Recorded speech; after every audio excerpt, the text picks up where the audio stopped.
And now, weighing in out of the blue corner, Josh the Punk Thompson. 100%. And on the other mic, he weighs in from the red corner, Big John McCarthy. Well, it is another day with the Weighing In podcast crew. My man, Josh Thompson, is sitting there ready to speak, but I'm not going to let him speak because there's so many other things to talk about without him. I was doing all kinds of farm work, stumps, picking up all these things. I felt like I was doing some kind of strongman contest with the Atlas Stones. That's why I'm sore as hell right now. What's up, dude? How you doing? You know how many people cheered inside when you said you weren't going to let me talk? Oh, dude. They were like, in their mind, it was all they heard was a crowd cheering. Yeah, that's kind of what I heard too. But, you know, I was like, hey, man, John's going to do the whole show by himself. Cool. Hell no, dude. Hell yeah. Hell yeah. No. Get it, John. Get it, John. But hey, guys, you know what? John and I have decided to do a live stream. We're going to actually do a live stream on Thursday night. Does that mean it's like really live? It's going to be live. Like yes, really we are. Live. We're going to do it on YouTube Thursday night. Yeah. Dave, what time on Thursday night would you recommend? We're gonna aim for a start time on YouTube of around 6 p.m. between 6 and 6:30 p.m. Pacific, so California time, and then wow, that's good, Dave. You actually got California specific. That's nice. Yeah, you're all over it, dude. Specific Pacific, but whatever, Dave. We get it. Specifically, in yeah. the Pacific. It'll probably be like right now. We film this show. It's gonna drop tomorrow, but we film it normally at 6:30, 7:30, but 6:30 on Tuesday evenings if we can, and we drop it the next morning. So we will be filming Thursday night, 6:30 Pacific Standard Time. So everyone needs to tune in and give us your questions because we got all kinds of things to answer here, and I got new ideas, so I'm gonna bring those ideas out. And if you guys have any questions for us, why don't you guys do us all a favor? Go to onlyfans.com/weighing-in. Subscribe to us. It's free, guys. It's free. Go there and submit some questions there. We're only taking questions off of our OnlyFans. So go to onlyfans.com/weighing-in. Subscribe to us there. It's free, like I said. Now, I did have someone reach out to me and say, hey, actually, they charge you 10 cents when you enter your credit card. I said, no, really what that is a verification. They want to make sure that your credit card works. They want to make sure that it is still valid, that the dates are all lined up. They want to share, and they'll end up giving you the 10-cent credit back after it's. Are you telling me someone was whimpering about 10 cents? Hey, I've got to make sure that our fans. 10 cents? John, this is why Josh, I read 10 the comments. cents? I want to make sure that our fans understand. I listen to them. I do. I understand where they're coming from. But on top of that, I mean, the guy had a valid point. I can't say it's free when they're going to charge you 10 cents, but I can say it is because what they do is they most banks do this when you buy big purchases online also at a website that you're not usually frequently or using frequently. So what it is they charge it. And then they actually credit you back the 10 cents after it runs through. So not too shabby. But hey, like I said, if you guys want us to answer some questions on the live YouTube broadcast on Thursday night at 6:30 Pacific Standard Time, make sure you submit your questions at OnlyFans, and we will go ahead and answer those for you guys. Dave, what do you think about that? What do you think about that, Dave? That's great. That's great. That's great, Dave. That's great. Why does he sound a little bit like Italian Scottish guy? That's great, yes. And make a sexy time, yeah. Sexy time. But hey, let's go ahead. Before we get started, though, on any of this other stuff, though, make sure you guys smash that subscribe button, hit that little thumbs up, and also we dropped the Islam interview. I know the audio was a little off, but it was the best we could do because it was an unexpected interview. We caught him, in passing. It's called he was done with dinner. impromptu. Yeah, it was very much impromptu. But you know what? He said, hey, let's try to get something in. I was going to try to meet up with him. At some point during this trip, we just ran into him at the lobby of the hotel, and we said, hey, let's do it. And he said, let's do it now. So you can't pass up on a moment like that to end up talking to one of the best fighters, if not the best fighter in the world right now. And you don't tell the champ when to go. The champ tells you when to go. That's exactly what I was thinking. I was like, he's like, yeah, let's go now. I'm like, who am I to argue with the champ? I mean, come on, who am I? Yeah, And yeah. But if you're an audio listener on iTunes or Spotify, then you obviously didn't see that it dropped because we didn't drop an audio version of it just because the audio wasn't up to par with the typical show. So if you're an audio listener on Spotify or iTunes right now, It is on YouTube, the Islam interview. So we'll check that out. The other thing is, I want you. We're working on a deal right now, trying to get our video put up onto Spotify, and once that goes through, hopefully you'll be able to frequent both spots, whether you have YouTube or whether you have Spotify. I know a lot of people only have Spotify and listen to us on the audio, so hopefully our video will be coming soon. Podcast Dave and Miss McCarthy are working strenuously to get our video diligently. There you go. Okay, whatever. I don't even know what either one of those words mean. I just knew it kind of meshed in there somewhere. But I'm looking forward to that being on there as well. So I'm looking forward to that. Is there anything else, Dave, before we get started on? Let's talking about some fights, man. Let's roll about some fights. John, take us away, buddy. About? Really? Well, we do have a pay-per-view. Now, unfortunately, it is the second pay-per-view of the month, which honestly is going to stress a couple people out, but get a friend to, tell them you'll pay for the next one. This is going to be a great rematch. Well, it's not a trilogy, excuse me. UFC 286 with the headlining fight of Leon Edwards against Kamaru Usman. Kamaru Usman trying to come back and regain his title, which he lost to Leon Edwards on that last round. Unbelievable knockout. Boom, headshot, you're dead. That was awesome. All those different things that happened. Come on, what happened with the interview and everything off of that fight was absolutely just classic. As far as the coach, the way Leon, responded, all of it, and I don't think Kamaru liked any of it, and I don't blame him. Yeah, but when I had listened to the Usman interview on Joe Rogan afterwards, he said a lot of things that I think a lot of fighters. Yeah, I think he said a lot of things that fighters think about just throughout their run. Like, say you're on a 5-fight or an 8-fight win streak, the stress that comes along with it, and you may not think about it because if you are the champ or you're not the champ. But you do in your back of your mind, like, man, I can't drop this. I'm on a roll. I'm making money. I'm doing this. There's so many goals that you have set for yourself, and it's constantly in the back of your mind. Okay, one more. Okay, one more. It's always one more, John. It's even at the end of people's career. It's always one more. That's why it's so great when you see someone like Benson. That was it. He just said, "Look, I said once I lost, it's done, and this is the deal." Like, and that was the best because he made it up in his mind. Look, if I lose any of these fights, when I lose the fight, that's it. That's the end of my career, and he went with it, and that's the way to do it. Yeah, I needed some time to really let it settle in. But yours was different for myself. Yours was different. Yeah, because you ruined it for me. But no, I didn't ruin it for you. I helped you fucking helped you get out of the fucking goddamn game. You need to fucking thank me. Oh, shit. This is probably true, by the way, ladies and gentlemen. There you go. This is probably true. But when you have Kamaru Usman coming off of that loss, it was like a big weight lifted off his shoulders. And I think you're going to see a resurgence of what he was before. And not that he was doing bad in that fight. I'm not trying to say he obviously was winning every round. I think he lost the first round in that fight. Lost the first round. He got taken down, got taken down. He got mounted right away, and it was. But he won the second, third, fourth, and was winning. The fifth.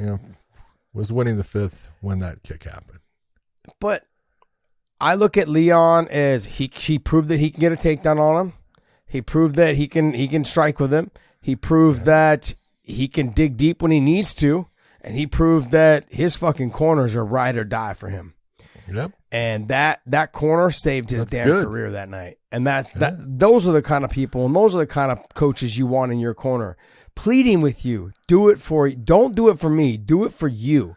You can do this. You're not even breathing. He wasn't even breathing heavy in going into that fifth round. He was just sitting against the fence going, I can't believe this is happening right now. I can't believe. And then he finally just got through to him and boom, like he said, headshot. Damn, it's over, dead. It was beautifully timed, beautifully done, and the worst part of the whole thing is, a lot of people, it was so lucky. No, it was not lucky. No, it was a set-up attack. It was skill. He practiced that. He showed, how to set that up with all those low kicks and kicks to the body that he'd been doing throughout the night and everything. He set it up even in that round at that moment just before. Look, he played his hand, and man, it was the right hand to play, and he got the win. And this is where, I don't know, someone was just saying something about our interview with Islam, and they go, Islam, get killed against Usman, right? And I'm like, okay, that's your belief. That's okay. Mm-hmm. Everyone's going to have their belief, but it's not a fact. No. And that's why we fight the fight. It's like, what are you doing? It's good that you believe in Usman. Great. But there's nobody that cannot be beat. Mm-hmm. Everyone can be beat. That's it. Mm-hmm. Now, it doesn't mean that they're going to, but there's too many ways to lose in MMA. It's amazing when someone has an unbeaten record. Especially like even just one loss. It's just fantastic. It's insane. Crazy. It's insane. You look at the guys, right? Like you say John Jones shouldn't have the loss, but there's also fights where a lot of people have said he shouldn't have won those fights. Whether it was the first Gus fight or whether it was the Dominic Cruz fight, whatever fights that they could say they didn't think he won. I mean, I have an argument for those fights as well. I'm not saying that he didn't win those fights. I'm saying there's an argument for him. Sure. And with Usman was a pretty dominant fighter throughout his run as champion and, up until this last fight. I didn't see him really struggle with a lot of guys before that. The Colby Covington second fight with Colby was close. Yeah, it was close. It was close. It was one of those times when you saw a little dent in the armor of Kamaru because he got tired. He actually got tired when this is a guy that most of the time, man, unbelievable gas tank. He's always in shape, and it's not that he wasn't in shape for that one. It was just, that night, he got a little tired. So it happens. Okay, so now that we've looked at the past, let's look at the present and the future coming up here. What are you thinking? What are you thinking? Well, you can look at it two ways.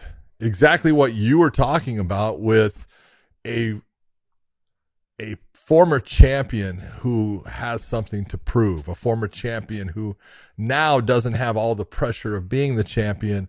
He's now the guy that has the ability to put the target on the back of the guy who took that title from him and is now the champion. And so he's refreshed and he comes out and he performs just incredibly well. And that could happen. Or it could be that the knockout actually has an effect on you long after you get up and long after you're able to get back to the gym. And Leon now has a belief in himself that goes beyond what it was when he faced you the first time, a confidence factor that is even more. He's fighting in his hometown, basically. He's fighting in London.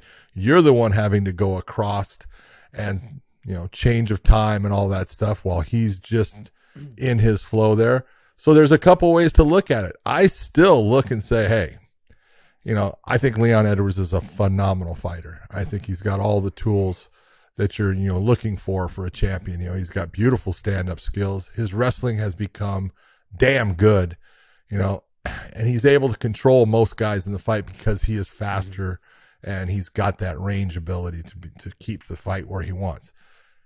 Kamaru has the skill set to change this. He's got the wrestling, and no matter what wrestling that Leon Edwards has done, Kamaru has the ability to take him down and control him on the ground. That's not going to change in the amount of time. That's a difference that is not going to change. The knockout's not going to change it. When you're not getting hit, those skill sets are going to be the same. So Kamaru has his route to victory. It is, hey, use your wrestling, get in tight, take him down, and maul him. And just, don't give him that space. Don't think that your stand-up is as good as his. It may be. I don't think it is. It's good, but why are you going to take that chance? You know where you can put this fight and beat him, and he doesn't have the skill set to beat you there. Your road to victory is there for you. Are you going to use it? That's my question. Yeah, I agree. I think we could see a Leon that comes out with such confidence and is able to stick and move, pepper him, stick and move, land inside leg kicks, land calf kicks, really change the dynamic of this fight. I'm surprised in that first fight he didn't really try to throw as many calf kicks as I thought he would have. I thought he would have went to the well a little bit more because it is a harder kick to catch. because it is so low, and the speed of Leon with the kicks mixing behind the hands.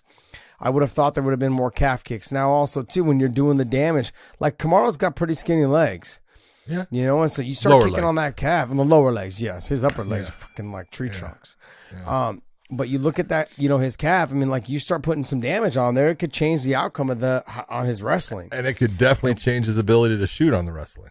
Yep, and you look at guys like when Armasov fought Logan Storley, how all of a sudden the fight changed real quick when those calf kicks started having an effect within 2 or 3 of them. Logan So said Leon's after got the a- second one, Yeah. after the second kick, he goes, I knew, oh my God, I can't push off of my leg.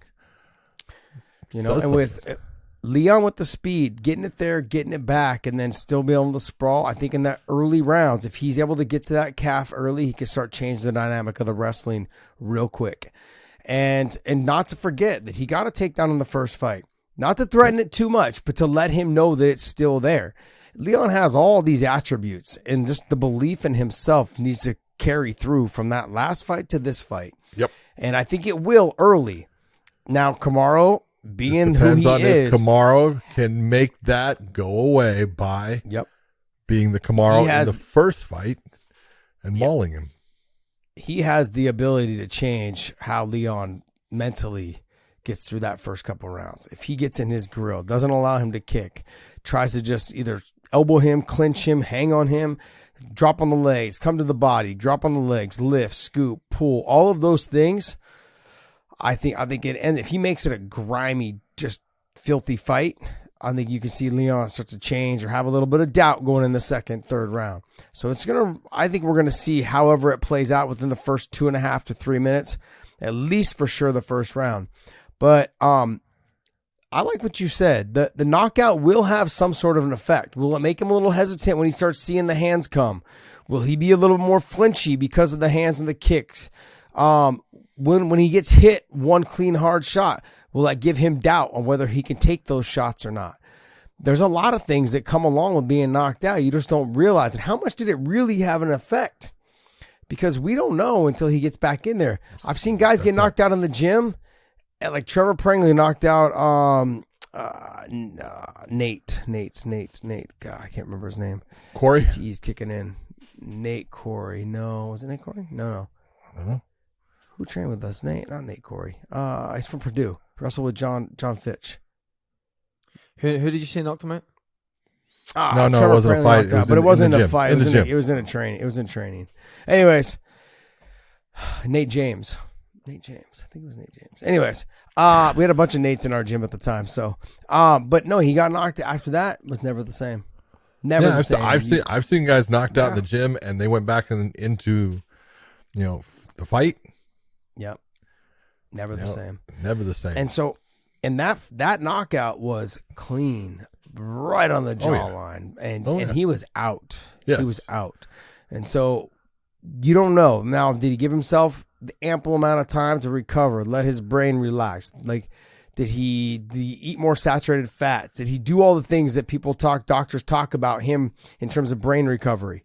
Did he do all of those things? Rest his brain, not think, not read, just lay in bed and just relax. Try to get some rest. All of those things you need to don't get your body temperature up. No working out, no running, no making like drastic decisions, getting your blood pressure up. All of those things play a factor on your brain recovery. Yeah, so did he do those things? Did he do those things? We won't know.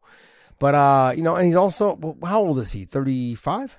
No, I think. How old is Kamaru now. Usman? 36? I think he's 36 now. 35. 35. Coming on yes, 36. 36. Coming on 36. May yeah. 11th. Yeah. May 11th coming up. So he'll be 36 here soon, and it is kind of coming towards, I don't want to say the end, but it is kind of coming towards like the last probably 2.5 years. Yeah. I mean, in the 70-pound division, they're in that tweener. Like, it depends. With him, he's stylistically, he's someone that can make his career last a long time because he can fucking wrestle so damn well. Mm-hmm. And I know there's good wrestlers in the division, but man, this guy can wrestle, and he's a grinder. He's got heavy pressure. He's got knockout power. He's got good ground and pound. Good His cardio. career can last until he's got great cardio. His career can last, I'd say, up until 38, 39, maybe even to the 40. It gets harder as you get into that 39, 40, as Benson just found out, I found out the same way as well. It's that age.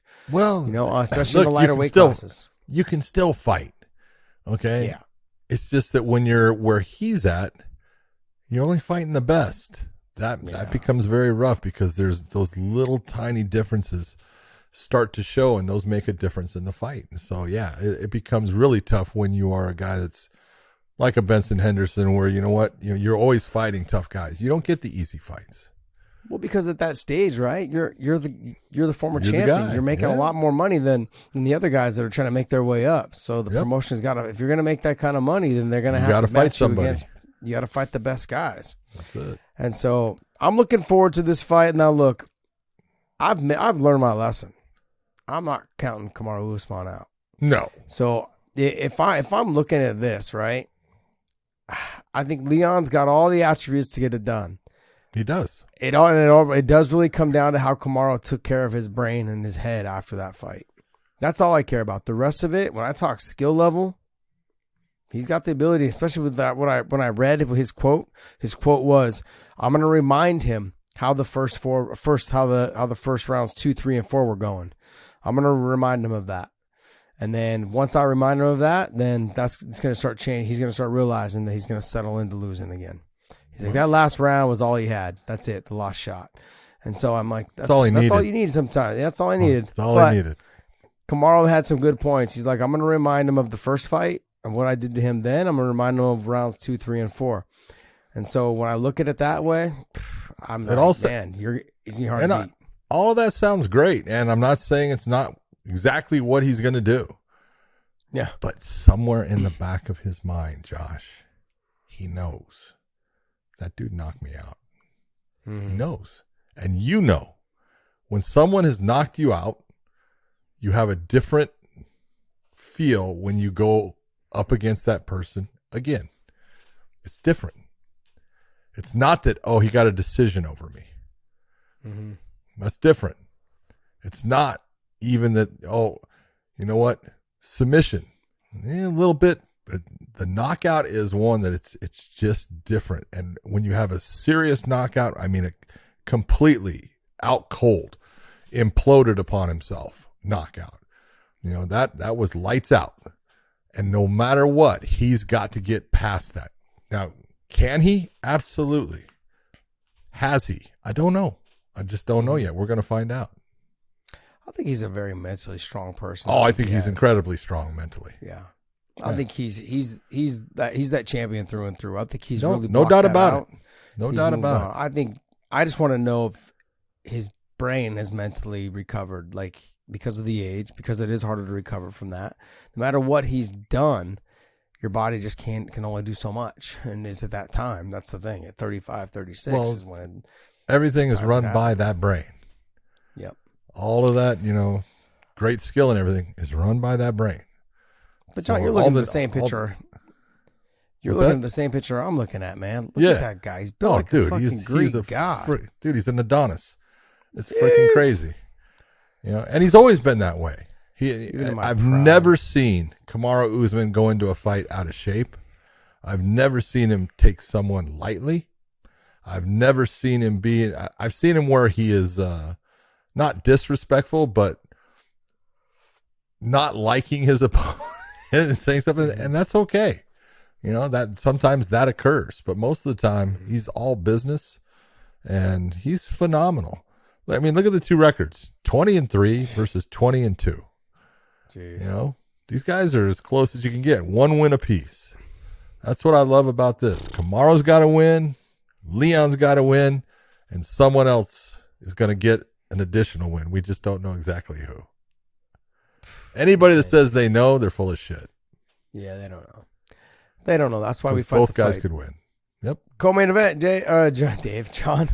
Fantastic co-main with Justin Gaethje taking on Rafael Fiziev. Man, this is, if you're looking for a stand-up battle, I don't know if there's going to be one that could get you any more excited for the way these two guys go at it. Like, Justin is who Justin is. He's called the human highlight reel for a reason. He comes to fight, and Fiziev he's as skilled in the stand-up as you're going to see. I mean, just some of the things that he does, the sit-backs, the way he can lean off of a kick and, come back with a shot. Everything that he does is so smooth and so well taught and so well done. It's phenomenal to watch the guy. It's like watching a master class at times. Gaethje is not that same guy as far as how smooth he is and stuff, but he is nothing but just one action after another, and he's got super hard leg kicks. Again, phenomenal matchup.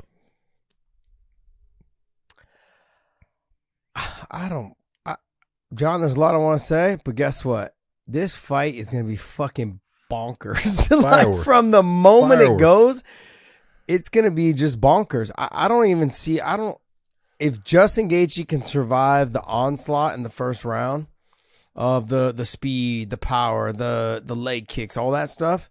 And I also think that once Gaethje starts kicking him back, he's going to sing a little bit of a different tune. I looked at some old photos of when Justin Gaethje fought Dustin Poirier, and Dustin's leg, he took pictures of it. He's like the back of it, the side of it was so swollen, black and blue down the backside of it. Oh, yeah. And you just see the damage. I mean, someone posted pictures of all the guys that Gaethje's fought, the Conor fight, the Tony Ferguson fight, and the Dustin fight. The Michael Chandler fight. Sorry, the Michael Chandler fight. My bad. Like, what are you talking about? Did I say Conor? Did I say You Conor? You did. Oh, my apologies. It's all right. So the Michael Chandler, the Tony Ferguson, and the Dustin Poirier fight, they were all just messes, man. Their faces black and blue, eyes Eddie Alvarez shut. Eddie Alvarez, I mean, that's right. Eddie Alvarez's face the cheek was swollen all the way. Yeah. Remember, the cheek was swollen. I mean, the guy, he'll take shots, deliver shots, but in the second round, if he's still standing, look for him just to start walking you down, touching you, piecing you, and just making it a grimy fight. If he can do that with Fiziev, because remember, Fiziev, he was a rock star in the first round and a half against Bobby Green. Yep. And I love me some Bobby Green, but he's no Justin Gaethje. He'll walk you down. Totally different. Totally different styles, but I mean, Totally different. Justin's got the power. Justin will take a shot to give a shot. Bobby will slip and make the counter. But that's the difference. See, Justin is a lot easier to hit than Bobby That's Green. True. That's true. And he's going to be there for Fiziev to hit. And it's a question of, because he's willing to take that shot to give the shot. And who's the one that's going to be able to survive those? And if there's one thing, you got to look at Justin and say, man, over the course of his career, he's been able to survive some moments where he was hurt and come back and get the win. But there's been those ones, where he hasn't. His last fight against, Charles, it was, he got hurt. He got hurt in the stand-up. And, you never know when that point comes where you just don't take the shot as well as you used to. And I'm not saying that's there for Justin, but when you have a guy like him that does take a lot of shots, it does sneak up on you. This is a great matchup, though. I love this. And every fight that I've ever seen Justin Gaethje in, I did his first fight when he came into the UFC against Michael Johnson. It's all right. Don't worry about it. Jesus, Josh, get it right today. It's all good, man. But what a fight, but even in that one, he got hurt twice badly. Yes. And at the end of it, I'm talking with him. I said, man, dude, you did a great job of coming off from being hurt. He goes, I was never hurt. I said, you need to go back and watch the film, dude. Oh, yeah. Yeah. You remember my boy Rumble when he got hurt with what was his name? Jeez. And he's like, I wasn't hurt. I wasn't that bad. And he looked at the tape, he's like, oh shit. Maybe I was. Maybe I was. Yeah, that was a screw up on my part. Listening to people. Nah. I knew. Doesn't matter if he won or not. He got rattled. But do you see that fight going the distance? I don't. I really don't. I don't either. I really think that someone's going to end up getting hurt, and the other guy's going to be able to finish him. I'm not saying who. I just think it's a well matched. And I hate I don't want to say that Justin doesn't have technique. He does. He just has a different style of technique than Fiziev. Fiziev's is freaking beautiful. The stuff that guy can do in the stand up and the way he does it. You just look and you go, God damn, that's so well done. And Justin is, just a ball of fire, and he's good. And, he's got a couple things that he's, absolutely going to go to the well on. He loves the cross hook uppercut. He throws that all the time.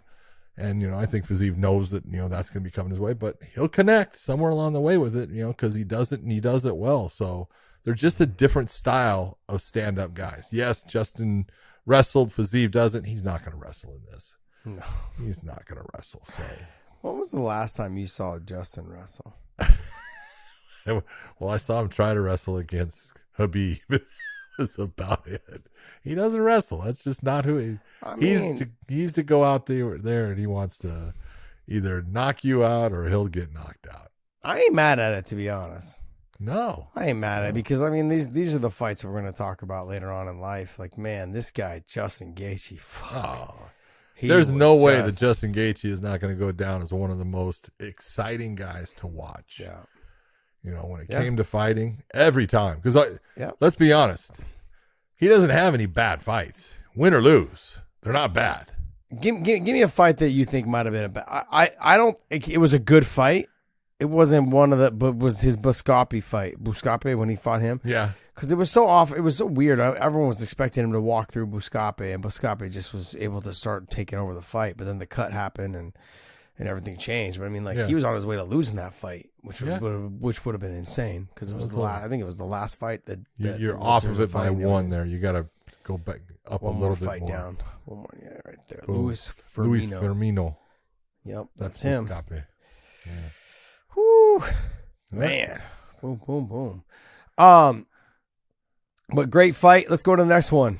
Man, Gunnar Nelson going up against Brian Barberena. This is one of those ones that it's going to be, does Gunnar Nelson get the submission, or does Brian Barberena just freaking fight his way out of stuff and eventually just start pounding on Gunnar Nelson to the point where Gunnar Nelson is done? Does Gunnar Nelson get him down, John? Yeah, I think he can.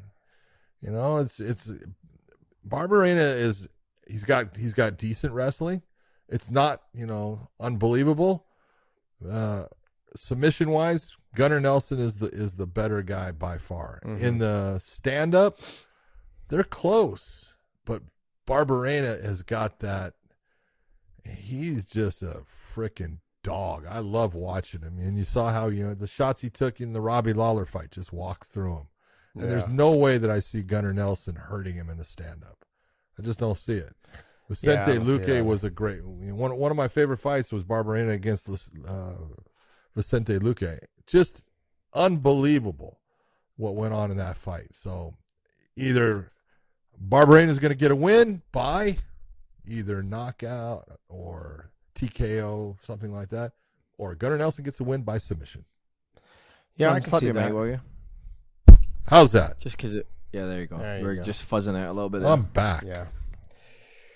I agree. I like the fact that my mic needs to get beat on. You got to hit it. Very appropriate. Very appropriate. Oh, I didn't even want to talk about where that might lead us to. Oh, no. His mic getting beat on. Oh, man. The shit that we talk about since joining OnlyFans.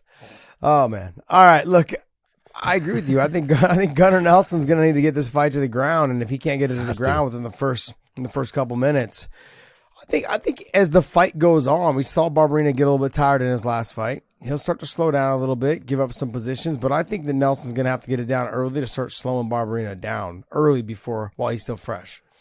So I agree with you on that. Next fight. Jennifer Maia versus Casey O'Neill. This is a contrast in styles, contrasting where they're at in their careers. Jennifer Maia has been fighting forever. I mean, she's super long, career coming up on probably 15 years. Casey O'Neill, still young, undefeated, very good, but you got to be careful with Jennifer because she is good. She's got good jiu-jitsu. She's a black belt in Brazilian jiu-jitsu. She's got good stand-up. She's good everywhere.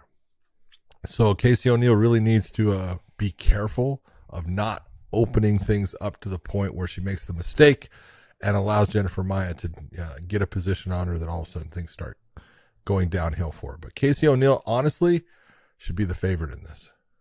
Yeah, I agree. I think for me, the best fight on the card outside of Fiziev and Gaethje is going to probably be the next one. Marvin Vettori versus Roman Dolidze. Oh, that should be a damn fucking good fight. I'm getting a wood over here just thinking about it. See, so that's why you hit the mic.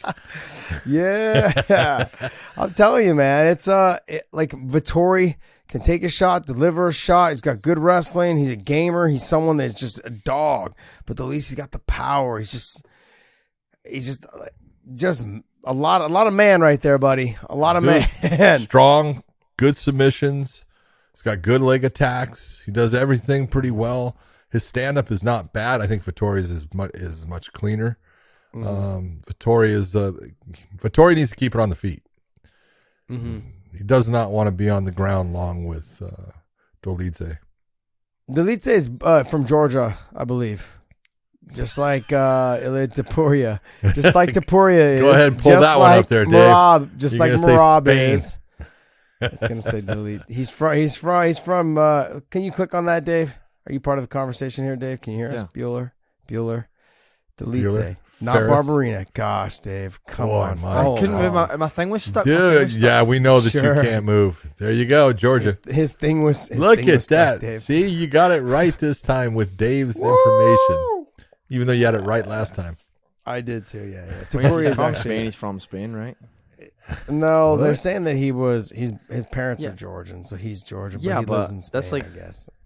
I don't know. That's like me saying I'm Italian when I'm really from Scotland. But you're my not grandma's Italian. from Italy. But you're not Italian. But I you're am not Italian. Like 90% Italian. Your grandmother's not the same as 90%? your parents. Yeah. You're not. Man, this explains a lot. I was comparing you to William Wallace. Now I understand why you're nowhere near William Wallace. You're Italian. Awesome. You're Italian. Hey. Jack Shore versus. The only thing you could have been worse is we got Jack Shore versus Americani. Man, this is one of those ones you like. Americani's good, man. He's got good wrestling. I think he's gonna have a hard time taking Jack Shore down, though. I think Jack Shore's got he's got a lot going for him right now. He's feeling good about himself. He's got confidence. He's tough as hell. And the one thing that we've seen with Americani is he comes out strong, and when someone meets that, many times his confidence starts to wane a little bit, and you can see a difference in his fighting ability. So the thing with Jack Shore though is that he's from the UK, correct? Am I right? Yeah, I think it's Wales. And this is a big fight for him. This is a big fight for him in the UK. And would you add that pressure to a young stud that's 28 years old? I think he'll be the opening fight on the main card. I think this is what he is. And that's going to be a freaking killer of a fight. I think there's six on the main card. Is there 6 in the main? I think there is 6 in the main. I think he's opening it. There's not usually. There's not usually. All right. Well, then there was last week. Prelim. He might. Yeah, there was last week. He might be the last prelim. Might be. Setting it all up. I think he's going to be the opening fight. That's what I think. Yeah. They're going to open it with someone from the UK, and then Marvin Vettori and Dolidze will be the second fight, which is like the big boys. Yeah. And then they'll slow the pace down with the female fight, and then Gunnar Nelson and Barbarina will slow it down equally, and then you're going to have fireworks for the next 2 fights. Any other fights on here you want to talk? No, not really. Okay, Muhammad Mokaev. That against Filho, that should be a fantastic matchup. Now, Filho's good jiu-jitsu, good stand-up. Mokaev has just been fantastic in the UFC so far. His wrestling is fantastic, so we'll see if his wrestling overcomes the jits. Who was his last fight? Who was Mokaev's last fight? Mokaev's last fight. Dave, your mouth stuck again, Dave? I'm trying to remember. Can't remember. Malcolm Gordon, Charles Johnson were his last 2 fights. Cody Durden. That was his first fight in the UFC. Yeah. Volkov versus Aspinall. All right, well, we're going to have to see. What else? Charles Johnson. Yeah, Charles Johnson. Good kickboxer. Good kickboxer. Yes, good kickboxer. Super athletic. Bro, there's so many names that go through our heads. Come on, man. Cut me some slack, you guys. Well, it's funny because the guy that he beat last, Malcolm Gordon, is fighting Jake Hadley, who is brand new in the flyweights. I think he 2 fights, I think, in the UFC now, maybe 1. But he's a gamer. That's actually a good fight too. The flyweights are really coming along in the fact that there's quite a few of them, and it's getting better and better as far as watching, these guys coming up. And there is some real talent in there. Is it getting better, or are we just lowering our standards since Mighty Mouse left? No, the talent is getting just better asking, overall. I'm not trying to knock the flyweights. I'm just asking, is it getting better, or since Henry and Mighty Mouse left, or have we just lowered our standards? No, I think it's getting better. Because they were so damn good, John. Like, they looked, true. It was like watching poetry and just the flow. Like, when someone has great cursive and they can just write like that, it was like watching those two guys write a full-on just poet. It was just awesome in cursive. Beautifully done. I don't know. Yeah. I'm excited for some of the younger guys that are coming up in that 125-pound division, because they are putting on some good fights, putting on some fun fights. Like that kid that just fought, in the last show that I was talking about, had the nice knockout of Nam. Oh, I forgot his name. Bruno Silva. Bruno Silva. Damn, he was good. He was small, but he was mighty and fierce. He's mighty and fierce. That snap kick up the middle and the way he jumped on him, boom, boom, boom. I was like, wow, really impressive. Yeah. All right, that's gonna wrap up our UFC talk. But before we move on, make sure you guys go to onlyfans.com/weighing-in. Subscribe to us for free. We're going to be doing a live show on YouTube Thursday night at 6:30 Pacific Standard Time. Make sure you guys tune in to us. And then we will only be taking questions from our OnlyFans page to answer live on our YouTube Live. So check us out there at onlyfans.com/weighing-in. Submit your questions there, and we will answer them on our YouTube Live session. All right. What else you got? All right. I want to get you guys' thoughts on. Of course you do. Situation. Dave is the stir the pot kind of guy. Here he goes. Here he goes. Dave, what do you got for us, buddy? Go ahead, tell us. A little payback after a little thing. Payback? Hold on. What are you talking about? Payback? Why do you have a payback? The clip that I have is Ariel Helwani talking about Bellator now having champs you could match up against the UFC champs. And the reason I said payback is because he took a little dig about how people present their content on YouTube. First off, it's good that Ariel is smart enough to be able to understand that, you know what? This is a good topic to talk about. Good for him. Mm-hmm. Let's go. Let's hear it. Yeah. Can we hear it? Let's hear it. Yeah. Let me just turn my volume up here. Let's go. All right, here we go. What have you been just doing for the conversation? Could you bring this up and not be laughed at? Vadim Nemkov versus 100% Jamal Hill or Yuri? Yes, I know they fought back in the day, but long time ago. Johnny Eblen versus Alex Pereira. Yep. Yaroslav Amosov versus Leon Edwards as of this moment. Usman Nurmagomedov versus Islam. Fuck, what a fight. Wouldn't happen, but yeah. Yes. Patricio Pitbull versus Alex. Absolutely. And then, the 135 situation, if you want to talk about Sergio because he's a cast, like those, 5 guys? That's a pretty damn good lineup that they need to be proud of. Now, the issue is there's no star there, right? Like there's no box office draw. But I feel like for the first time in their history and for the first time ever, at least in the last decade plus since Pride went away, there's a promotion that can actually say, our champions can hang with your champions. And that's a big deal to me because it all starts with your champions. And obviously you got to do is there a huge demand for Jason Jackson versus Yaroslav Amosov? Maybe not. It falls off. It falls off after the champions. But the champions are special. Can we give them props on that? 100%. I agree with. Can I say something before we get into this? I think I agree with Ariel that finally there's a conversation to be had, but I think he also needs to give a lot of credit to Scott Coker because in that same process, do you remember that promotion called Strike Force where those guys, we were having that same conversation at the moment the UFC bought them. We were having that conversation. Oh, Luke Rockhold versus Anderson or so-and-so versus so-and-so. Like there was that conversation There was Gilbert versus Benson at the time. Yeah. Because Gilbert had just won the third fight with you. And I'm not okay. I'm being honest. Wasn't a great decision, but he won it. So, and that fight actually was as soon as that sale went through. That was his first fight as against Benson. Yeah. So it was nice that you were able to see it. And all of them you can take a look at. Daniel Cormier was the Grand Prix winner of the heavyweights. He was there. There was so many that he wasn't beating looked at. Kane though. He wasn't. No, I don't think he was beating Kane. I love DC to death. I love him. But you take a look at everything that was there, and you go, yeah, there was a lot of crossover where you could have said, could this champion hang with this champion? Absolutely. And it was proved just in the Gilbert versus Benson fight. That went to a split decision, and many people thought Gilbert won it. Yep. But I mean, you even had, look at T Wood and then Lawler, both came from Strikeforce. They both ended up being champions. I think that you're having this same conversation with the same damn promoter that ran that one is now doing the same thing here. And Rome wasn't built overnight. Everyone's like, oh, Scott Coker's fucking this up early when it was like, he's doing this, he's doing that. No, what he was doing was getting eyeballs on it. With the Kimbo thing and the data and the Hoist and the Ken and, he's got these guys that work for him now too. Like I see Hoist at a lot of events still helping to promote. And then I see other fighters that are still around helping to promote.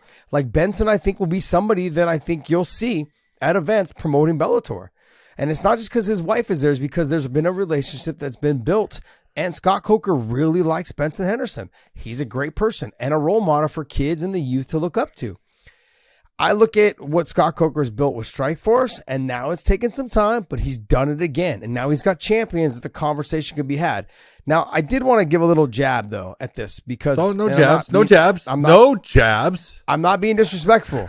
Okay. The conversation, though, and this is when I know that they really don't know what they're looking at. The Jason Jackson fight with Yaroslav Amosov is a damn good fight because that fight is more of a threat than the Logan Storley fight. Yeah, absolutely. But I think what they're saying is that many people are not going to get excited about that fight when you could look at... This is true. Well, how people are getting excited. And you've got to go and you got to be true to the fact that you have someone like Jason Jackson that's done everything he's supposed to do. He's won all these fights and he's next in line. You got to give him that shot. Jason Jackson deserves that shot. Go ahead. I think the fight that would have given him the clout to do that, and we ran back the Lima and MVP fight instead, was the Jason Jackson and MVP fight. That's the fight that I've always regretted that Bellator never did because both of them are stand-up fighters, and Jason can wrestle a little bit, and then MVP is obviously someone who's a pain in the ass to hold down and get down. And so that fight would have been fire, and that would have given Jason, had he won, the power for the media or people to go, wow, okay, get behind him a little bit more. Yeah. I'll get behind him more to see this fight. That's where I think we lacked in that one direction. But look, you've got to capitalize on certain fights. The Lima and MVP fight was something they had to capitalize on in the UK because there was a big draw for it. They had to do it. It made them a lot of money. It was a big time deal for them. Yeah. Outside of that, I mean, look, I know. Go ahead. What you really got? I give Ariel credit because he's bringing this up because look, it's true. When you look at those fighters. Can you match them across and say, hey, there's a serious question on who's going to win that matchup? Yeah.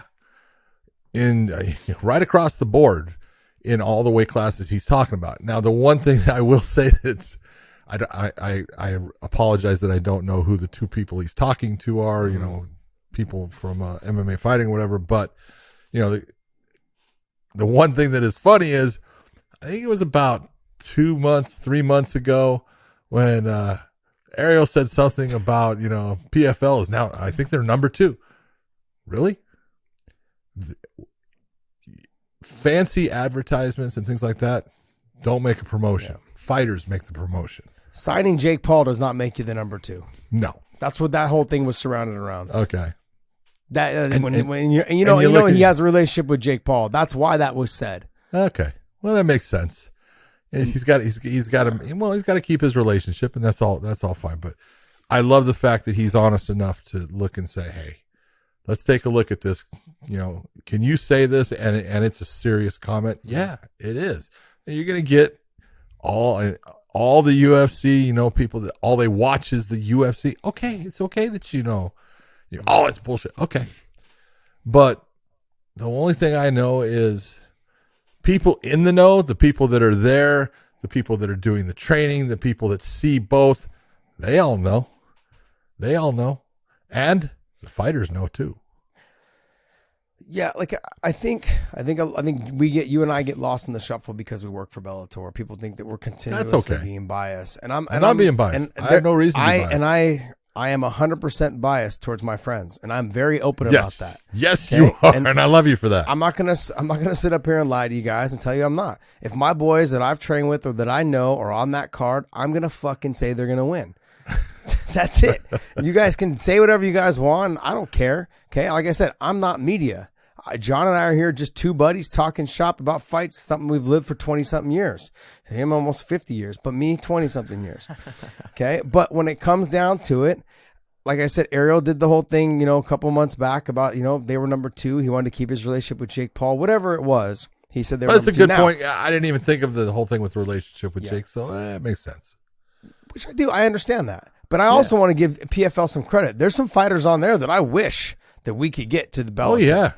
I like Ray Brother Cooper, man. I love him. Yeah, Brandon Loughnane, I love that guy too. Brendan Loughnane, I love that kid. Ever since I watched Brendan Loughnane, first time I ever saw him fight was in Russia. I was in Russia with him, and he broke his arm in the fight, and he still won that fight, and it was a barn burner fight. And I said, dude, I will watch you fight anytime. You are fucking fun, and he's got a great personality, man. He's got talent. So, I love that kid. I wish we could steal him from them. I wish. And then obviously I would love to have Kayla. I'd like to have that fight because I know you've got, we've got Arlene, we've got Katzengano, we've got Cyborg. I would love to see her fight those fighters. There's a couple other fighters that they have. The Russian guy that won the year before against Chris Wade, I believe is who he fought in the finals.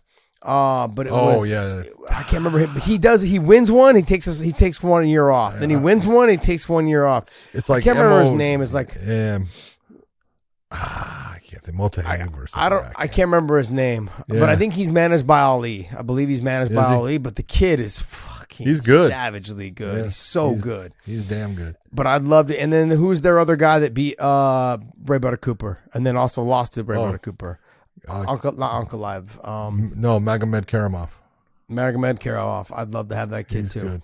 He's fantastic. That's another guy. Good fighter. And so and there's other guys I'm sure that they're slipping my mind.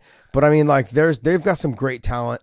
They've got some really great talent that I'd like to have. I don't want to brush over them like they're not competitive. They're extremely competitive. But when I look at the champions, though, I've said this before. I'll match Bellator's champions against any other promotion's champions at any time. And the only thing that separates us from any other promotion is that we have a promoter that's willing to do it. That's it. Yeah. We have one promoter that says, look, my job is to put on the best fights. It's the fighters' jobs to win. That's it. And if my guys lose, then my guys lose. He's like, I can't dictate that part. I'm going to say this, and this is okay. Now I'm being biased because I believe in Scott Coker. Always have. I've had a long relationship with him, and one of the things that I love about him is that it's almost like the MVP thing with the bare knuckle. He says, and I go, why did you allow him to do that, John? If you saw the amount of money they were going to pay him, I couldn't say no. That's life-changing money. And it's like, all right, I understand. Good for you. Because he doesn't have to, but he does. He does it anyways because it's what's best for the fighter. Well, like he said, he's like, that's not MMA. He's like, that's not exactly who MVP is. He's like, MVP boxes for fun. He's like, and he does it every single day in the gym. He's like, and you're taking away some of his greatest skill sets. Yeah, and he fights MMA for us. It's like he's like they're different sports, and to think that bare knuckle is the same as MMA or the same as boxing is just ridiculous. Because if you think that way, then Paulie Malignaggi should never have lost to Artem Lobov. Should have never have lost to him. But they're not the same sport. No, they're not. And so, anyways, True that. I like that Ariel came out, had that to say, and yeah, thank you, Ariel. Man. And I'm glad that he is giving some love to. I said like, hey, well, it's kind of weird that not weird. I said it's kind of nice to see that the media is covering other promotions, and they're talking about it because there's something to be said there, and other promotions have some fantastic fighters as well. Like one's got some fucking. Oh, they got some killers. Savages, man. Especially in the lighter stand-up weight class. Yeah, in the lighter weight classes, though, too, just savages. I'd love to have a couple of those guys. I still have all a right, guy I'd really next. like to have. Some guy named DJ. Just 2 letters. That's it. I would love this. I would like to do a cross promotion for one fight. Him and Horiguchi. Oh, yeah. Again? I'd like to see that fight. Yeah, I'd like to see that fight. Now, like, where they're at right now. I'd like to see that fight right now. I'd love to see a cross promotion. The other thing, I think we skip over the fact that there should be, if we could really, outside of doing cross promotion, let's put that to the side. Look at you thinking. I've been thinking about this. I want to see more trades. I want to see the trade business get into the sport more. But see, trade, that's really, you can't trade people. Yes, I can. Well, no, I mean, you John, could. But I would love when you to. say trade, it's like if you have a contract in the NBA, the NFL, Major League Baseball, NHL, it's in there where you either have the ability to have a say if they're going to trade you, because it's a possibility, or you don't have any say. Yeah, and they can fighters just don't have trade you. that say. What's that? Yes, Fighters don't have that say. Yes, they would. Because no, they signed a contract. Stop. They signed a contract, but they signed a contract with one fight promotion, either the UFC, Bellator, PFL, one, whatever it is. They signed it with that fight promotion. That was one of the problems that the UFC ran into when they got Pride. It was one of the ones that they were worried about and what they looked at in buying Strikeforce. Now, when you don't have your promotion anymore, it's kind of, okay, I'll go. But when you do, you have a kind of a say. No, John. Yes. No. All those fighters, when the promotion got bought, no, that's why they kept Strikeforce for a couple more shows. I know they did. Because but they had to renegotiate my contract. That's right. They had to. But Yes. it's still but then they could have let us go though too. Exactly. They did let go of a lot of people. So, But they didn't have to come over. They just didn't have to fight them then for the next 2 or 3 years because they still own their contract. That was the point. Like, we own Strikeforce. but We own your understand. contract. Exactly. They own the other promotion now. So you don't have a choice. You're either going to go with them or you're done. Okay? If you were talking trade, there are both promotions there. The promotion doesn't just have the ability to say, "All right, we've traded you over to someone," and without a difference in contractual writing, no, you're going to have to agree to it. I do. Okay, I agree with you. You are right. Okay, in that There we aspect. go. But now, Right. as if I was the UFC and I wanted to trade somebody for another fighter, and you said no, then that's fine. You can sit on the sideline for 8 months, a year. Go ahead. I didn't and just say do, you- and just do the, and that's what they would do. I'm not saying they wouldn't. Yeah. But I'm saying, yeah, you do have some say of, do you want to go? But I would love to see, like you're saying, some of these trades. It would be great if you could trade guys, because you could actually really spark an entire division off of one guy. Absolutely. You really Michael could. Chandler reignited the 155-pound division when he went.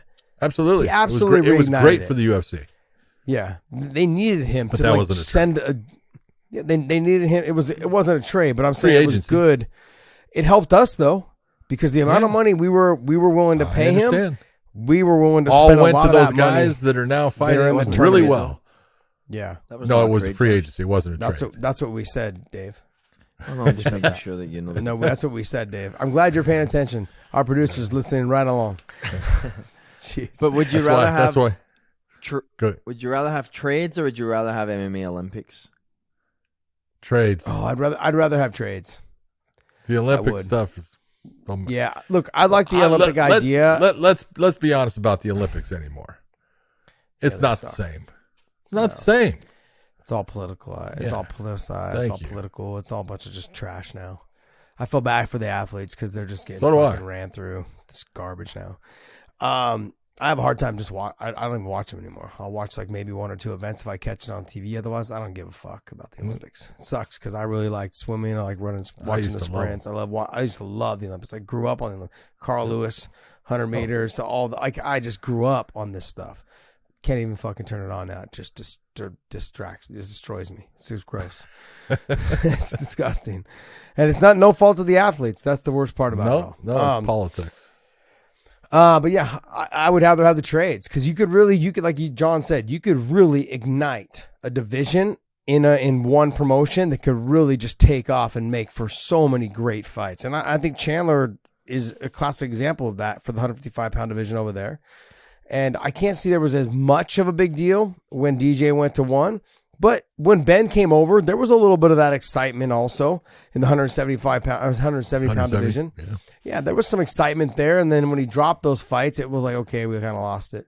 But there was some fun there. There was some fun there for a split second, especially the way that Ben talks shit. I love it.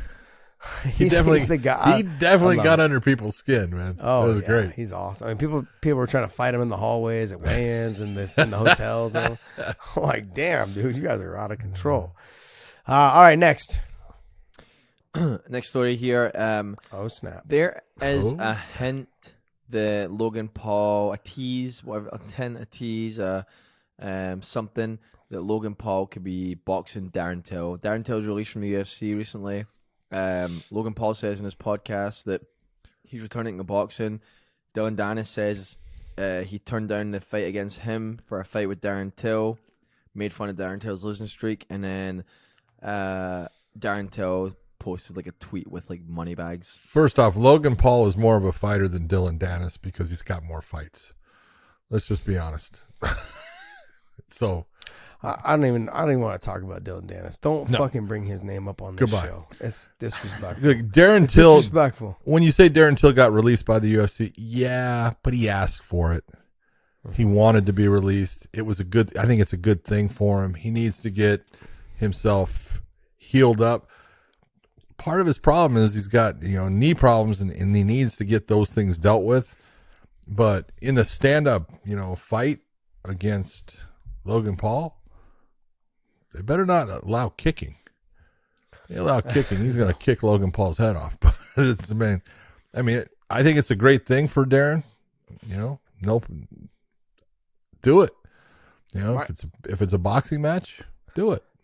My question is, did he ask for his release because this was in the talks? Maybe. The new deal with Prime and the UFC. Dana was like, look, you're not really doing, you're not dedicated to what's going on in MMA right now. I don't think he hit it. I don't think he hit it and then I don't think so. Did something. I think he said, look, this is a possibility, and they said, you know what? Go. You can come back. And I think I wouldn't be surprised if Logan approached him with it after they signed the Prime deal. Probably not. Like, hey, who do you have at 185 pounds that you think that would be a fun fight for me that we could try to match that has a decent name? 85 or maybe even 205 because Logan's about 220. Like I said, Logan's bigger than 85. Yeah, he's bigger than 85, but I think, but so is Till. When he's just walk around weight, he's probably about 205. Yeah, but this is a guy who used to fight 170. This is true. He's not anymore. Yeah, no, he's not anymore. But 185 is. I don't think you should go any heavier. Would you watch this fight? Yeah. Would you pay for it? No. No. No, I am not. He said no. All right. What else you got for us, Dave? Bro, are you having problems with your internet? Are you having problems with your internet over there? No, that page is just not. This page and one other page is just not loading for some reason. I don't know if people can see it, but we get to see. Oh, snap. Oh yes, Alexander Volkanovski versus Yair Rodriguez is a possibility and targeted for UFC 290. Jeez, that's a fight that I think it needs to happen. It's awesome. Yair got the interim belt. Obviously, Volkanovski is the champion, and I think it's a great matchup style wise. I really think that if there's a guy that can, possibly create some problems, Yair's that guy. Obviously Volkanovski is going to be the favorite going in. Volk's a fucking monster. I love everything he does. But this is a great matchup. This is a fight that is, will I pay money for? Yes, I would pay money to watch this fight. I think it's kind of hard not to say you wouldn't pay money for it because Volk is who Volk is. I mean, having such a great performance against Islam, and for him to come back down after taking a loss against everyone. But I mean, going up in weight and having a great performance against Islam says a lot because the past champion, former champion in Charles didn't last that long, and he's beat the who's who in that division. And then for the smaller fighter at I should stop saying smaller. He weighed in at 170. Not smaller. He was 155. He's not that much smaller. So, but he's still He still was. It was still a phenomenal fight. He did a lot of things that a lot of people weren't able to do. Yep. And Yair is going to have his hands full. But I look at the speed of Yair, the trickiness of him, the ability to stop takedowns these days, and his calf kick. I mean, that will change how this fight goes. Volk has a little bit of a wide stance. He's fast as hell as well, but I think as this fight in that first 2 rounds, Yair is either going to be working the calf and setting up the head kicks and up the middle front kicks to the face. It's going to be quick and fast and just posing threats that Volk hasn't seen before. And so, John, that we've seen other fighters that they've had to deal with speed. It doesn't always end well. That speed kills. The reason why that saying sticks around is because it's true. Real.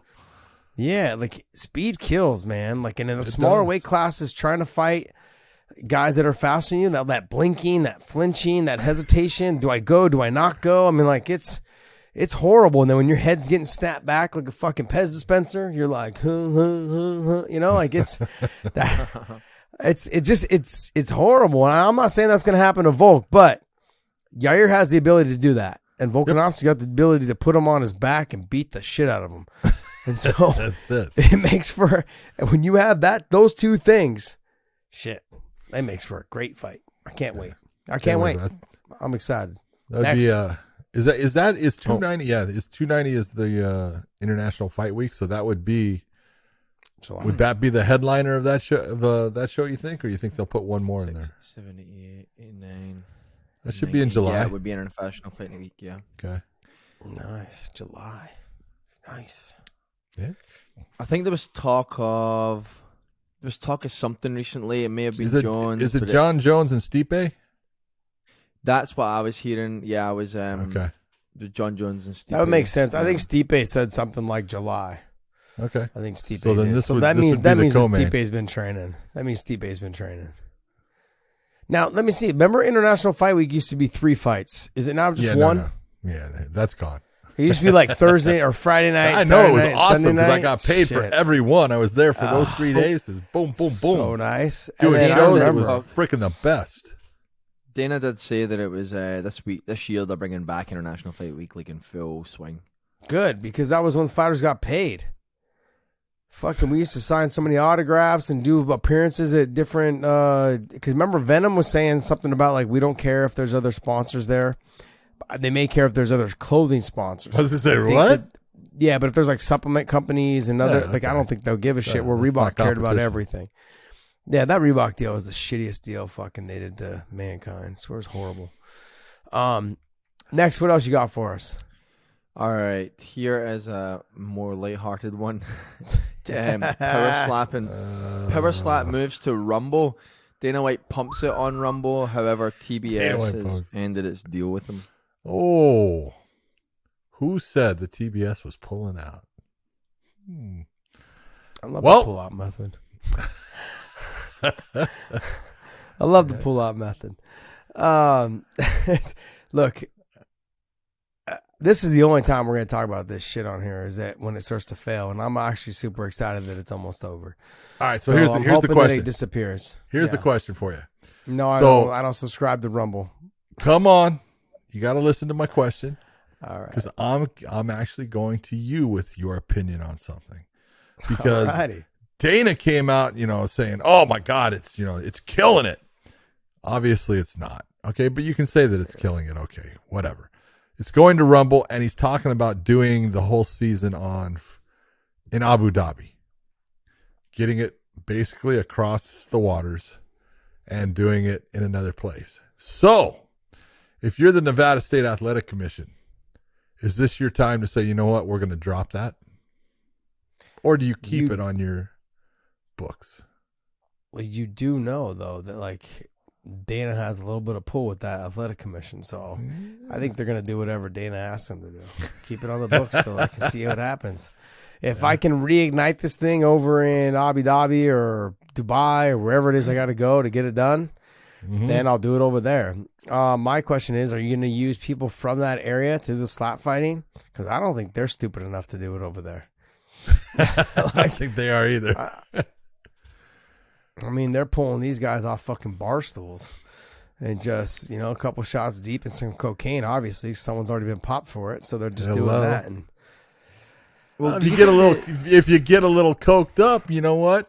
You can slap a little harder, maybe take a little better slap. I don't know, man. I don't either. I probably want to be high so I can relax a little bit more and take the shot. Do you think it wasn't doing well, or do you think TBS just didn't like the flack that came with it? I think it's both. I don't think it was doing well. I think. Well, first off, the ratings continuously went in a downward fashion as far as people watching.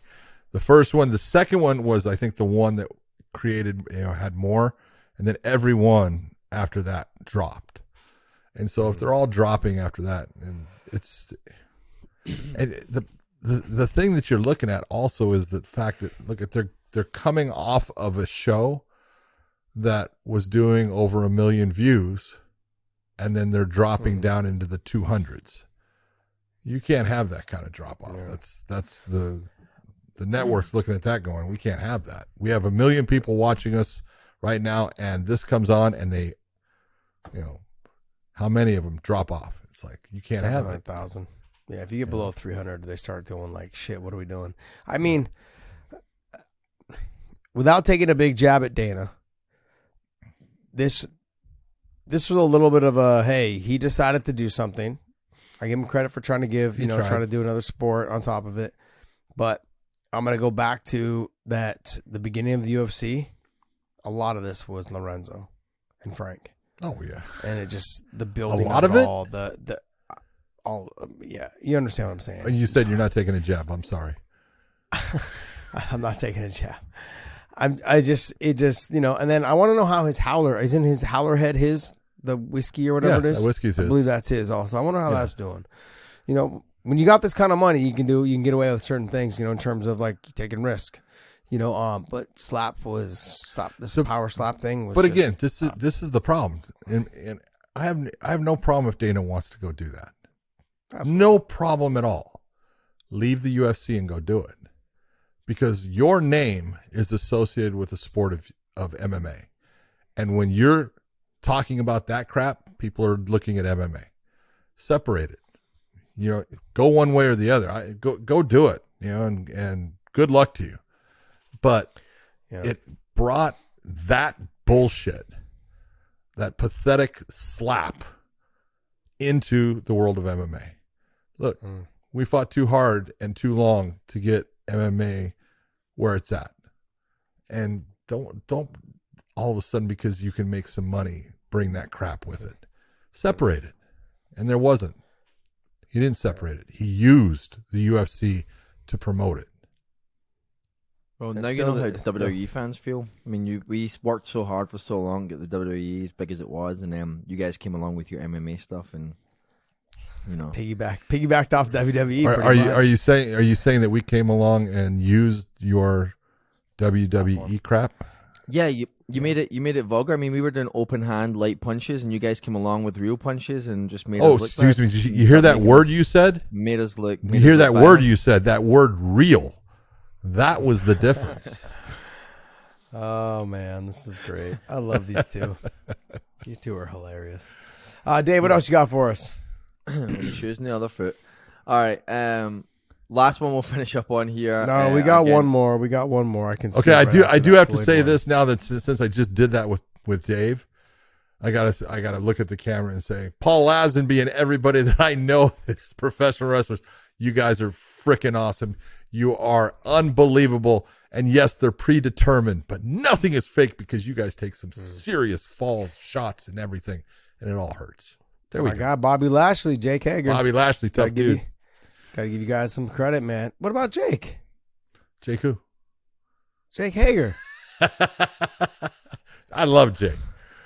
He's got a very nice hat he's been wearing lately. He's a real fighter. He's fought. Him and Bobby both have really, really fought. Absolutely. They both put it on the line. Got a lot of love for Brock, too. I got some love for Brock. So did Brock. Brock's a stud. What about Ronda and Shayna Baszler? Well, they kind of went the other way. They're both phenomenal. They went from MMA to the professional wrestling. Mm-hmm. So it's a little bit different. Look, if you're a professional wrestler, and I'll even say this about, CM Punk. You're a professional wrestler and you have that type of notoriety. Mm-hmm. And then you step into an MMA cage. Yep. Man, I'll tell you what. You know what? You may not be smart, but you got balls because you know what the difference is and what you're stepping into. There's a video going around. Okay, now this is separate from what he's about to talk. Dave's about to show us. Floyd Mayweather and KSI to possibly face Manny Pacquiao and Salt Papi in a tag team boxing match. But there's a video going around. I think it's on Who's Salt Papi? I don't even know who the fuck the chubby guy in the bottom right corner. Yeah, no. But there's a video, Dave, of Chael saying that Floyd's still fighting because he's broke or he owes money to the tax man. Is this true? Or is just Chael saying Chael stuff? I want to know, man, because if you think about you burn through that fucking amount of money, like, wow. Have you seen the way that he rolls? Have you been around him? That's true. I have. That's true, man. And I'll tell you what, it ain't cheap to be like that.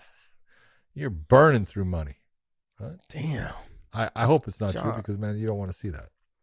No, I don't want to see that. He says Floyd's broke. I think he was on, what's the comedian?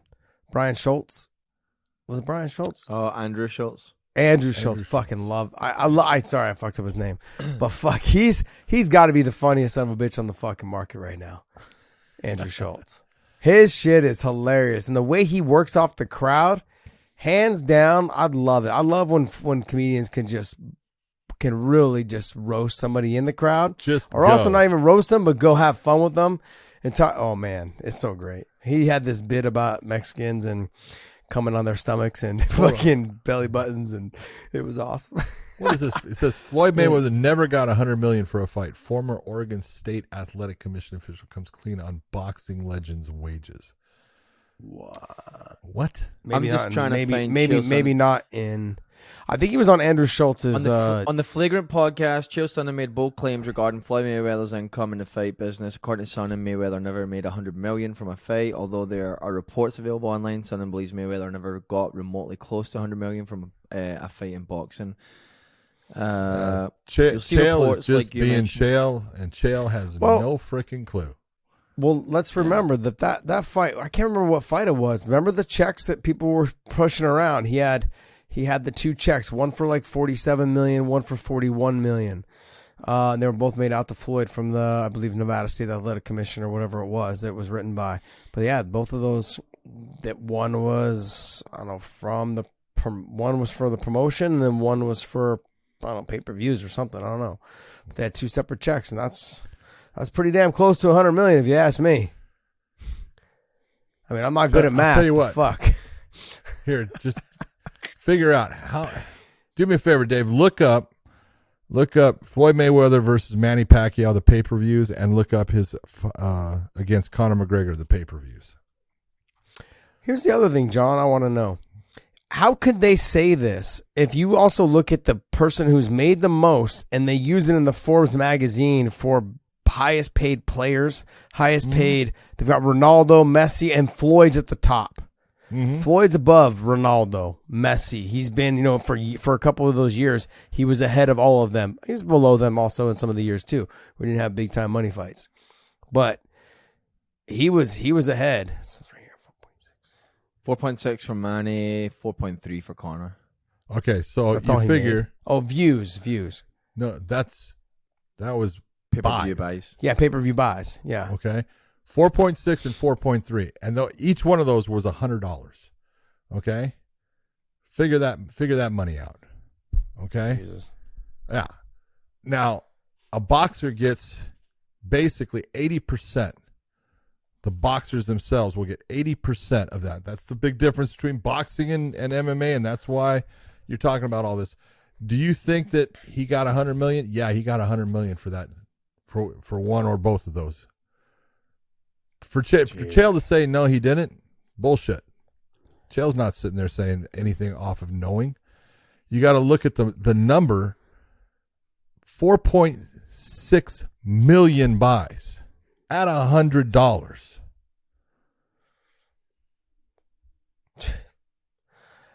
I mean, 80%, you're getting $80 per buy. Let's just say $80 per buy. Well, no, we'll say that your buys get 50. split in half. We'll say. Okay. I don't 50. think they are, but we'll say that it's split at 50-50. Okay. Still. John, I don't understand why these guys why would you still be fighting? But I guess he can do it at such a level, like, and he's fighting these cans. He's fighting Fucking nobody. YouTubers and shit. He's fighting YouTubers. What's going to happen when he gets knocked out by one? Eventually as he gets older, his skill set is such that he doesn't get hit very much. You're right.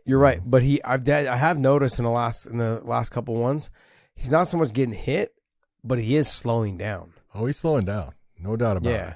Yeah. But what is he? He's 50 now, right? But a lot 45. of that is he's really not training. Yeah, that's true. He's, don't think that he's training real hard for any of these. He's not. He's going in just off of being who he is and what he knows. 46. He's 46. See the parentheses there, Dave? That's the age. That's what I was zoomed on. All right, next. I say Chael's wrong on that one. I don't care about the tag team thing with him and KSI and possibly Manny Pacquiao and Salt Poppy. I don't even know who the fuck Salt Poppy is, like John. Who He's is a big Salt fat Poppy? guy. He's the guy in the bottom right corner, it looks like. 'Cause that's the only guy I don't know. see the chubby guy with the flag. It's a Filipino flag? Someone said he's kind of a fun fighter, but I don't know anything about him. Yeah? Don't know. Salt Poppy. Never watched him. Salt Poppy. Yeah, that's a cool name, though. So to be honest, so what we're saying is that Pacquiao faces Mayweather again, and KSI fights Mr. Salt Poppy. Is that it? I don't know. Maybe. I mean, they do tag teams. Like, as you get tired, you can tag the other guy in to fight. I don't know. That'd be kind of funny. Nah. Who knows? All right, Who next. cares? Let's do that other one. I want to do that one right there. Yep. Okay. So Alistair Overeem has a 12-month suspension now for a failed drug test. Surprise, from surprise, surprise, John. I Glory am kickboxing. shocked. Really? Look at him. You sure it's not the horse meat again? I think it is. Oh, man. Oh man. It's but and here's the whole thing, but so was Botter. Botter was on the juice too. Did you take a look at him? And Botter was huge. So, jeez. I look at it and it's like, okay, whatever. These guys. Botter hard. Hey, you gotta admit, man, when Alistair goes, he goes fucking full frontal, man. He goes for it. And man, take a look at him. He's almost Uberine again right there. That's crazy, man. It's looking good. I wonder how your body's going to react later on in life. I don't know. I can't be good, John. Can't be good. Could be That's fantastic. Look at him. Does he have to pay anything? What do you mean pay anything? Does he have to pay anything, like fees or fines or penalties or anything like that for popping? I don't know what his contract with Glory was or anything, but where he was, I believe that fight was over in, God dang it. Oh, it was either in, was that in Holland? I'm not sure. Where was that fight? Where did it take place? Doesn't say. Back in October. Yeah. No. The reason I ask is, like, if you're Overeem at this point in your career where you're just doing kickboxing, do you just take money, take the drugs, and then when you fight, get your money, and then sit out a year? Happens? I mean, if you're getting paid enough. Well, you can't just sit out the year and then come back, as if he's still on, then they're going to test him and he's going to pop. Yeah, but also too, like at that age, do you really want to sit out a year? I mean, you're getting older, you're losing time. Yeah. That's the thing. But all right, next, is there another one? Give me another one. There's not another one. There's no, you son of a bitch. It's funny that I spend like 20 minutes pre-filming going over the content with you, and then I don't even get as far as the Overeem thing, and you're like, one more. Give me that one. I want that one. I want more. I can keep on going. One more. All right, guys. Hey, go to onlyfans.com/weighing-in. Subscribe. We are doing a live broadcast on Thursday night at 6:30 live on YouTube. So live on YouTube, 6:30 PST time, Pacific Standard Time. We will be doing it live. You can only submit your questions, though, for our live broadcast on OnlyFans. So onlyfans.com/weighing-in. It's free, guys. There's no payment. Subscribe. Okay, it's free. Submit your questions there. We're only be 10 taking cents, questions Josh. from 10 OnlyFans. cents. It is 10 cents. And then they're going to charge it back to your card after it runs. Anyways, but hey, make sure you guys smash that subscribe button on our YouTube channel as well as the thumbs up and hit the bell because we're dropping some interviews as we go. And when you hit that bell, you get the notifications to let you guys know when new shows drop. Also go to our OnlyFans to see some of the behind the scenes stuff that we go through and do. It's all it's kind of cool stuff. It is kind of It's fun. Shows that we actually have a good time doing what we do. We had a good time at the Bellator event. We got a lot of behind the scene footage and stuff like that. So, but I want to thank you guys all. Shout for out to continuing Brian. listen to us. Brian did a fantastic Brian job. Vega did a great job. He said, "I am the Bay" on Instagram. You guys can give him a follow. Does great content. He also follows around a lot of the Russians from AKA. He also does a lot of work for AKA as well. Plus, he's been doing some side stuff for us here and there. DC and I want to thank him so much. What up? Yes. Go to weightinmerch.com. Pick up some of our sweaters and shirts and all the other things. No sweaters. Don't pick up any sweaters because we don't have any sweaters. But we have T-shirts. We have hoodies. We have sweatshirts. We have hats. And Josh wants a sweater. But for everyone out there. I need to get a discount code so I can get some of these things. Boy, you do. I could give you a discount code. Do you want me to give you the discount code? I need, yeah. It's not live on air. Just not live on air. All of a sudden, they're like, what the hell's going on? What's going on? All right. For everyone out there, man, I hope you had fun with us because we had fun doing it. And we will see you.